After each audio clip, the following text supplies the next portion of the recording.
I'm Lily, the fake heiress of a wealthy family. On the day Bella, the real heiress, came back, she showed up with a baby bump. She said, the child's father is John, the richest man around. I'm 3 months pregnant.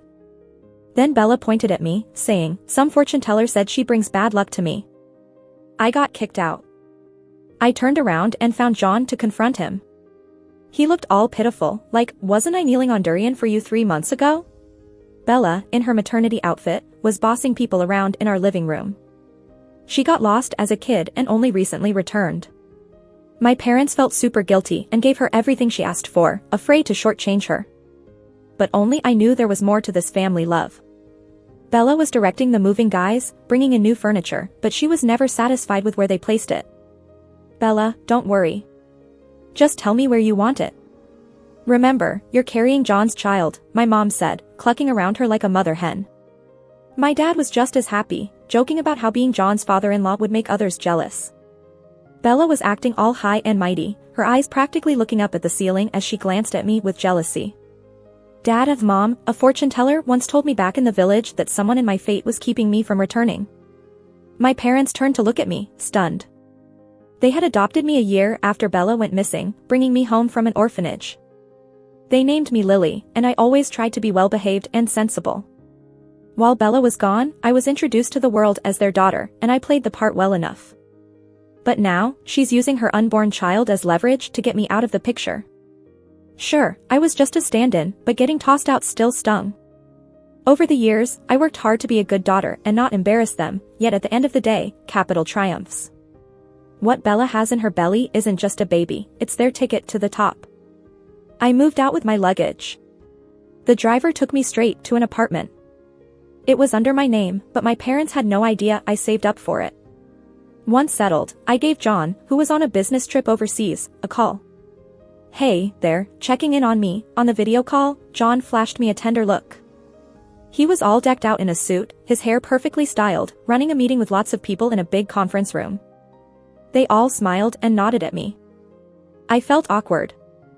Finish up your work first, I said, hanging up, feeling out of place with what just happened. Isn't he supposed to be a workaholic? Why is he acting so playful now? Barely 10 minutes later, John called back. Already done working? I was surprised, noticing he was now in a regular office. I sent everyone home. What's up? Missing me? His eyes had this playful glint and a knowing smile spread across his face. How did I never notice he was such a romantic? I did miss him, but there was something more pressing on my mind. Bella said she's pregnant with your child, and it's 3 months along, I said. John looked bewildered, seriously pondering. Does this need that much thought? Looking distressed, John said, wasn't I kneeling on durian for you 3 months ago? This guy's world revolves around work and me. How could he have time for anyone else? Seems like Bella's plans might just fall apart. With a small sigh, John's expression turned slightly serious. Lily, you haven't been eating well while I'm gone, you've lost weight, he said. I squeezed my cheeks, full of collagen, and glared playfully. Stop trying to change the subject. What's up with Bella? John seemed genuinely puzzled. Who's Bella? His handsome face showed signs of confusion. I raised an eyebrow, inspecting him closely.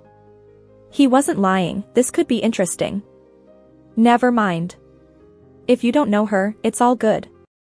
John looked a bit wronged. I'll look into this woman later to clear up any misunderstandings. But hey, when I come back from the trip, will you give me a kiss? His beautiful almond eyes sparkled brightly. It was almost too much to handle. I remember the first time I saw him in college, he was so aloof, like a god with no emotions. No matter how many girls pursued him, he never cracked a smile. But then I went for it, and he turned into the clingiest guy. I started out pursuing him on a dare with a friend, a bet for $1 to win over John. Who knew after just a couple of tries, I'd actually win him over? John admitted, I've had a crush on you for a long time, why wouldn't I say yes? I was shocked, but everything just naturally progressed from there. After that, John became ridiculously clingy. At times, a bit miffed, I'd ask, what about your friends or work? You were busy all the time before we got together, John said matter-of-factually. Back then, I didn't have anyone at home. It was empty, but now I've got a family, why go anywhere else? Sound logic, no faults there. John noticed I got quiet, then started to whine. What are you thinking about, darling? Why aren't you talking to me? Are you tired of me? I couldn't help but laugh. Yeah, maybe a bit tired. What should I do about that? John rolled his eyes. If I'd known, I wouldn't have graduated college. I'd stay a college student forever. You love college boys. I was laughing so hard I won't get over them. Who could reject such a charming CEO? Just before hanging up, he held up his hand, pledging loyalty. Babe, you've got the location on my phone, you can always check up on me. I love you too much to ever do anything that'd upset you. That's where a guy's sense of security comes from. Feeling a bit guilty for doubting him, I offered, when you're back, dinner's on me. John turned into Mr. Adorable, I knew you loved me the most. Upon reaching the office, I noticed colleagues buzzing around, whispering my name. Walking into my office, I saw my stuff already packed in boxes. Bella was lounging in my chair, legs crossed. The director's chair is mine now. You can leave, your things are packed, she smirked. I took a deep breath to hold back my anger. Do Mom and Dad agree with this? Bella laughed. Oh please, you call them Mom and Dad so naturally, but do you really think you can go from an ugly duckling to a swan by stealing the nest? Ignoring her snark, I directed my staff to fetch my adoptive father from the CEO's office. The employee quickly ran off, only to return soon, face troubled, shaking his head. Lily, little Joe, the CEO is in a meeting and said he's busy. Bella sneered. Lily, I was trying to give you a way out with dignity. Why do you have to bring shame upon yourself? I gripped my bag tightly and glanced at the closed door of the CEO's office. All the last remnants of hope were gone. I took a good look at this place where I'd spent 5 years of my life. What started as blood, sweat, and tears was now just a joke. Bella smugly got up from the boss's chair and threw a box with my stuff in it at my feet. Before you go, remember to take out the trash, my things scattered everywhere. Bella stepped on my pen with her foot, laughing arrogantly. Oops, sorry. You're gonna have to pick that up. I knew she was trying to humiliate me. I shot her a cold look. Now it's just trash. No point picking up trash. With that, I turned to leave. But Bella grabbed my arm.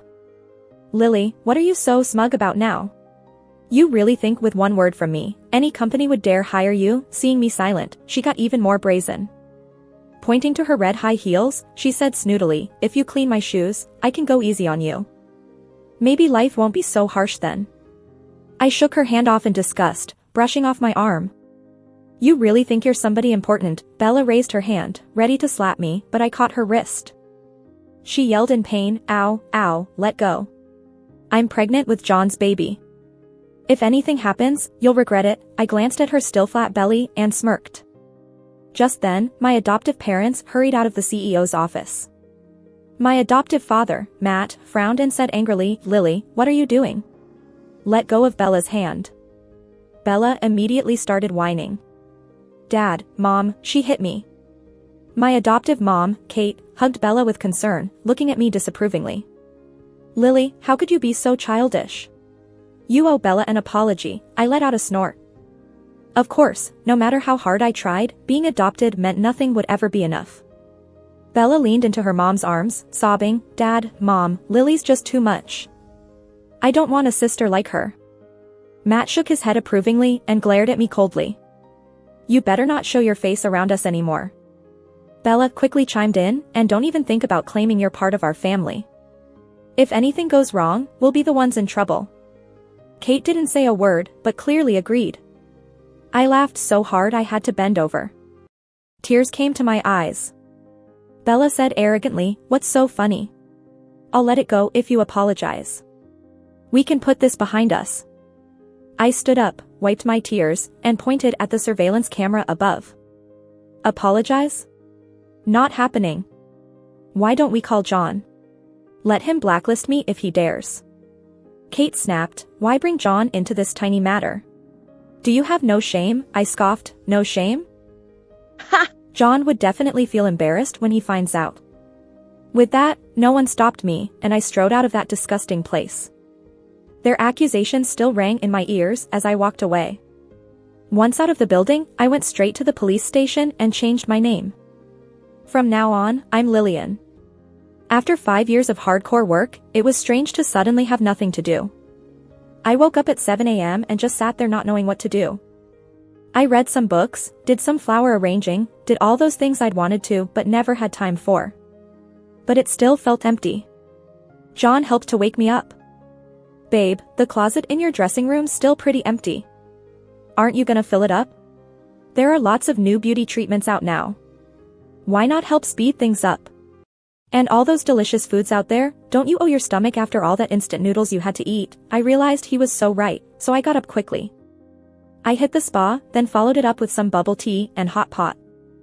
It was just too good. Then, I decided to check out some luxury stores John recently opened. He said he'd gotten this year's limited edition items in to ensure I was happy. Who would have thought I'd run into them there, Kate and Bella, hand in hand, with a driver in tow carrying a ton of shopping bags. Kate immediately eyed the bag the salesgirl was showing me. The salesgirl smiled politely. "Sorry, ma'am, but this bag's a limited edition, priced at $1.76 million. Kate took out her card. "Charge it." Sipping my coffee from the couch, I couldn't help but recall how I'd worked myself to the bone making money for them. Yet the most expensive bag they ever gave me was $80,000, telling me not to be vain because it was tough on the family. The salesgirl shook her head, grinning. "I'm sorry, this bag's limited edition, with only 3 in the world, and they're all taken." Bella grabbed the bag and slung it over her shoulder. "I want this one." The salesgirl looked at me apologetically. "I can't make that call. You'd have to ask Miss Lillian here if she wants to transfer it to you." That's when they noticed me and were stunned. Bella sneered, "What are you doing here?" I ran my finger along the coffee cup, smiling lightly. "I'm obviously here to buy a bag." Bella scoffed, "With your pathetic look, you can't even afford the cheapest accessory here, let alone a bag." Kate looked me up and down skeptically. "Today, I just dress casually, a few $1 million ensemble at best." Narrowing her eyes with suspicion, Kate asked, "Where did you get all that money?" Bella's eyes glinted with greed, zeroing in on my bag. "She stole from the company." "It's all mine." She reached out to grab it, but the salesgirl quickly intervened, calling security. I gracefully dabbed my mouth. "You'd better watch out. This bag is skyrocketing in value now. It's half a year's profit for the company." Bella started yelling. "I've never seen someone like you, stealing from the company and flaunting it, buying luxury items." "I'm calling the cops on you," I chuckled and said slowly, "embezzling company money? All I ever did at that place was bring in business. I don't even know which way the finance office door swings." Bella didn't buy it. "So where did you get all this cash? You only made $8,000 a month at the company. Even with bonuses, it didn't add up to more than $10,000. I laughed at myself. "Right, I brought in about $80 million in sponsorships over the years, not counting all those little $100,000 deals. Headhunter companies offered me starting around $500,000 a year, but I didn't go." Bella was smug. "That's your job. Mom and Dad had invested a lot in raising you." I laughed even harder at that. Sure, in middle and high school, I was top of my class, won scholarships. I scored first on the college entrance exams, and got a $300,000 reward. My college fees were waived, and I even got national scholarships every year.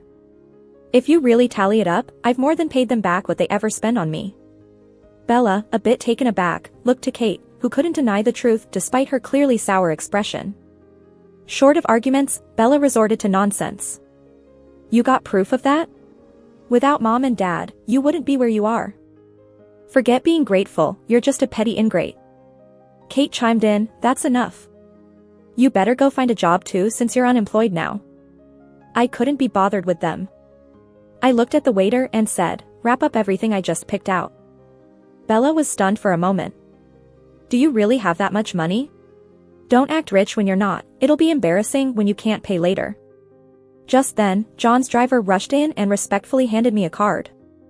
"You forgot your card. I brought it for you." This was the card John gave me for my birthday. I never really used it, but I was surprised he sent his driver to deliver it. I nodded with a smile. "Thanks." Bella eyed the driver with disdain. "Thought you were so high and mighty. Acting all innocent while being some old guy's mistress? Good thing Dad kicked you out, you'd really disgrace the family." Kate shot me a mocking glance, her disgust obvious. I looked at them expressionlessly, losing all interest in shopping. Any lingering attachment in my heart was gone. I took the card back from the waiter and said calmly, "Deliver it to my place." As I turned to leave, Bella yelled, "You got so much from our family, I'll make sure you pay it all back." I scoffed, "I'll be waiting." Then I glanced at the waiter. "Non-members can't shop here, right?" The waiter smiled politely. "Yes, Miss Lillian." Right after, Kate and Bella were escorted out. "Sorry, but I'm the future lady of this store. Most of these luxury items? You can't even get in the door." Watching them fuming and cursing at the entrance, I felt a bit more satisfied. I used to be way too nice to them. When I got home, John greeted me with a big bear hug and pinned me against the door, kissing me. So clingy. I wrapped my arms around his neck, my legs around his waist like a little kangaroo. I was all smiles. "John, why didn't you tell me you were coming back early?" John carried me over to the sofa, pressing his forehead to mine, eyes filled with affection. "I missed you, so I came back early to see if you're hiding anyone at home." I laughed and nudged him. "What a coincidence, I sent him away early." John said smugly, "Impossible. I bought this whole place, everyone here is a girl. Having money really gives you a lot of freedom." John looked at my shopping haul approvingly. "Nice, you're learning to spend. You'll be a qualified rich man's wife soon." I jumped off the sofa excitedly, laid the bags and accessories on the ground. It looked like a mini auction. "John, how do they look?" John doted on me with a nod. "They all look great. You've got an eye for it." I held his hand, playfully whining, "Don't just humor me. I want to start my own company, focused on quality design." John's smile faded as he seriously assessed my loot. He nodded approvingly. "You really have talent. You've grasped the elements of fashion well." He's majored in fashion design, with minors in history and art, so his aesthetic judgment can be trusted. Feeling reassured by his approval, I took a deep breath. John wrapped his arm around my waist, curious. "Why start a business right after leaving your job? Why not rest a bit?" I pouted and filled him in on what had happened the past few days. John was so mad, his face turned white. "Sweetie, I'll handle this." He snorted. "I told you before, you were always too nice. You never listened." I shook his arm, seriously saying, "I can handle it myself." John reluctantly said, "Not gonna let me play the hero saving the damsel? Can I at least invest?" Laughing, I declined. "I'm not short on cash. Since college, I'd been freelancing, designing, reselling luxury bags, and investing in stocks. I made a good amount of money." Finally, John sighed melodramatically. "Then I'll stay and cook for you." "That's okay, right?" I almost refused but stopped myself.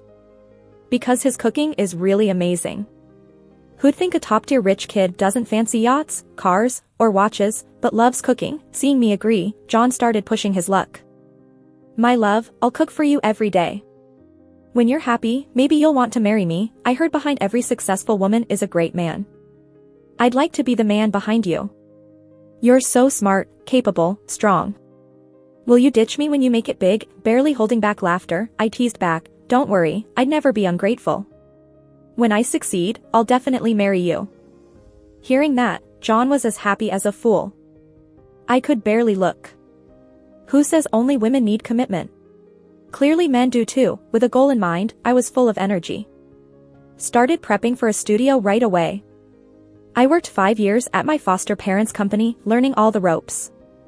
With John's support, connections were plentiful. It'd be hard to fail. John found us a prime spot in the city's best mall. It's huge and spacious. I winced at the rent. Such places are hard to lease, and the rent is steep. John chuckled, "Sweetheart, don't focus on short-term gains. Sell a few bags, you'll earn it back easily." He was right, but I hesitated. "But my designs aren't finished. They'll take at least a month from draft to production." John nodded. "So, during this month, we renovate, hire staff, and build brand awareness." I knew John was impressive, but thought he only made high-level decisions. Turns out, he knew the details too. Seeing my admiration, John was a bit smug.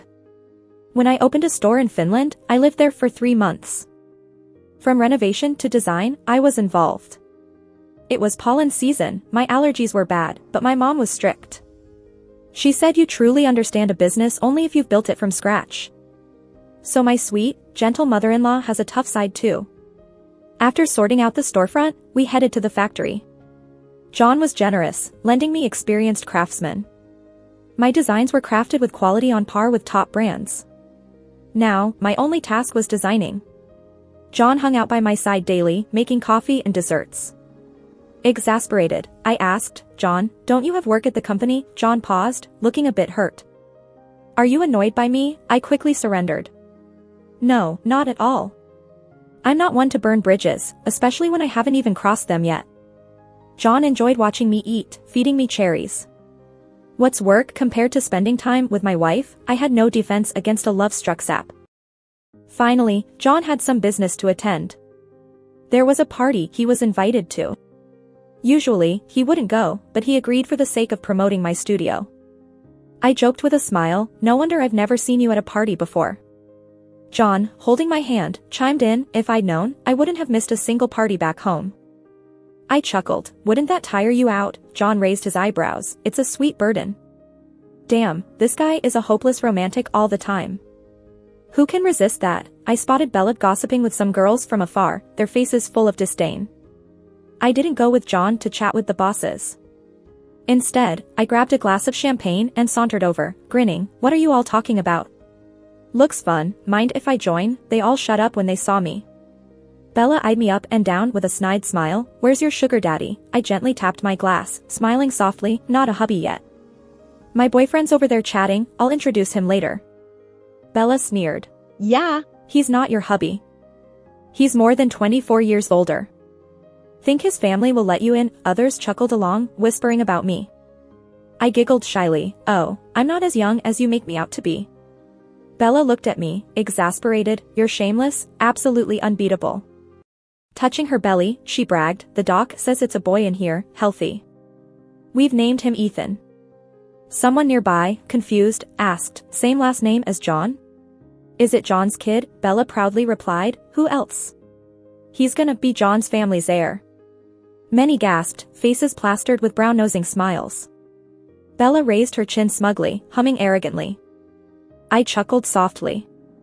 John, done chatting, came over and wrapped an arm around my waist, laughing mildly, hey, babe, something interesting? Care to share? Bella smacked her lips, sizing John up, oh, no wonder you got a new young guy. Suddenly, the area fell silent, looks on them shifted. A kind soul offered, this is John. Bella didn't believe it, scoffing at the person, are you blind? He can't be John. Giggling, she pulled a woman's hand, over the top laughing, hey, does she really think this guy is John? The woman snatched her hand back, looking at her like she's bonkers, he is John. The commotion brought foster parents over.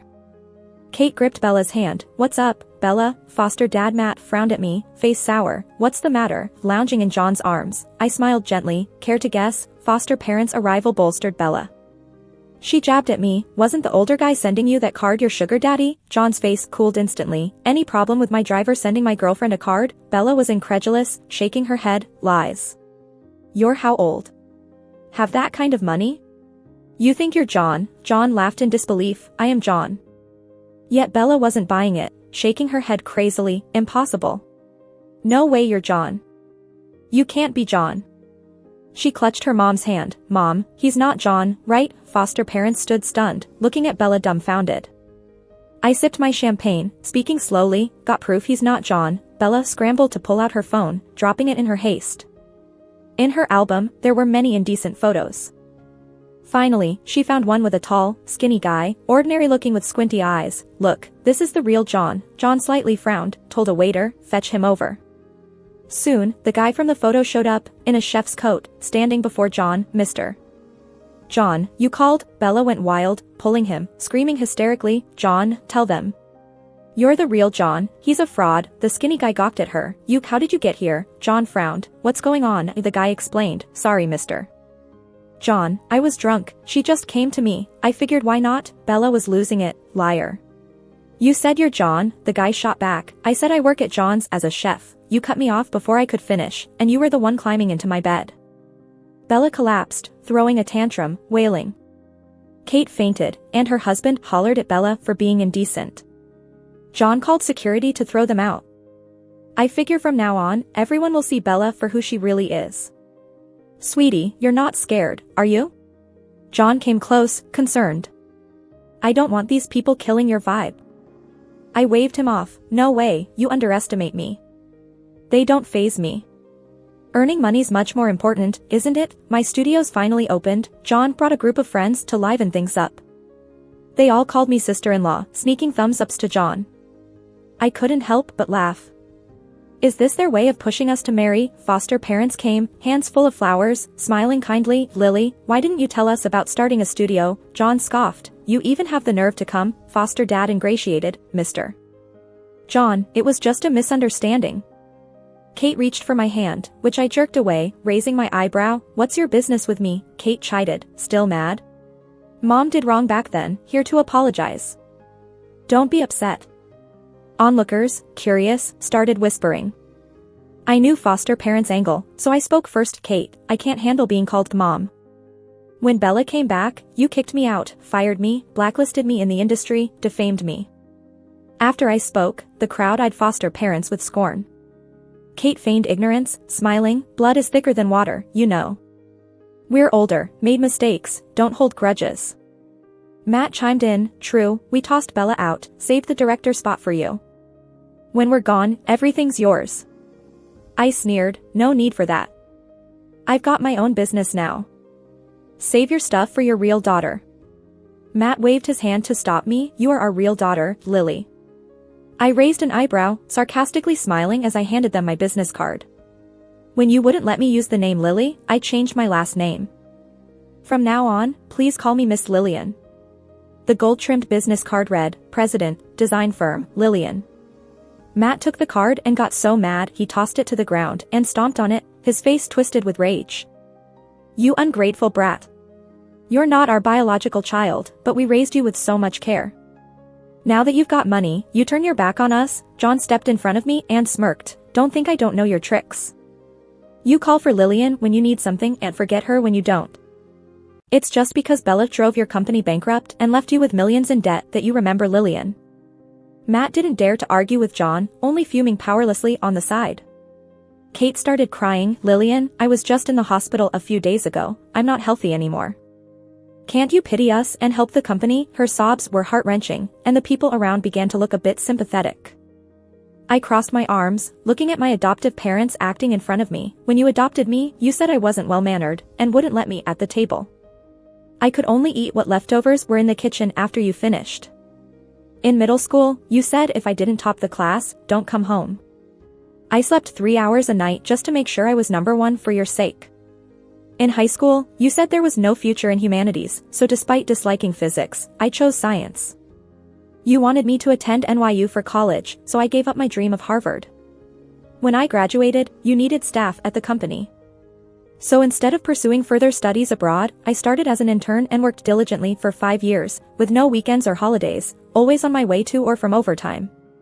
Yet, you still kicked me out of the company. Matt retorted, why do you nitpick over these things? You've been eating and drinking from us all these years, why don't you count that? I chuckled, I've counted. From when you adopted me to now, you've spent no more than $120,000 on me. But the gifts I bought you exceed $1 million, not to mention the company profits I generated, which are in the tens of millions. Do you need me to list each detail for you? That shut Matt up completely. Kate continued her sobbing act, sitting on the ground and cursing me heartlessly, riling the sympathies of some onlookers while others insulted them in anger at their shamelessness. I pulled out a check. Even though I owe you nothing and have no reason to pay your debts, I'll help this once. After this, we're done. Seeing the $3 million check, Matt immediately beamed with joy.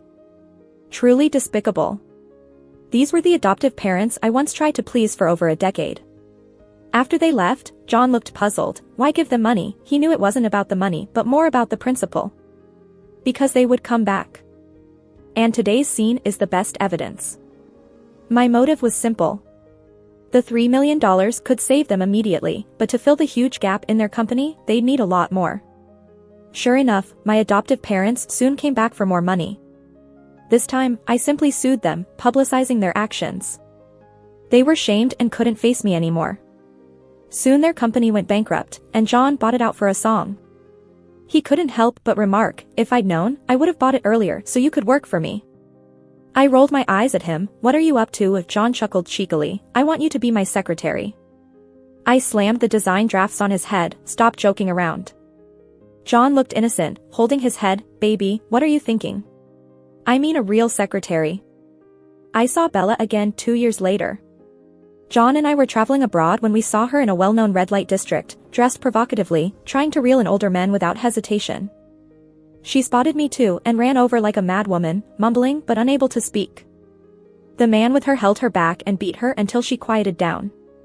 Though I didn't know why she got trafficked, I'd heard she borrowed a lot via loan sharks. "Baby, she's living like this because she chose such a path." John noticed I was lost in thought and nudged, "She deserves it."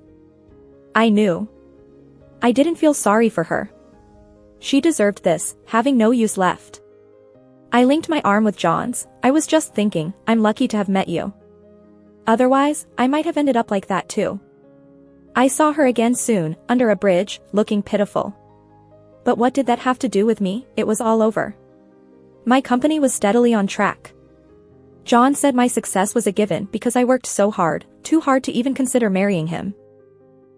And then he got down on one knee and proposed. "I've waited so long.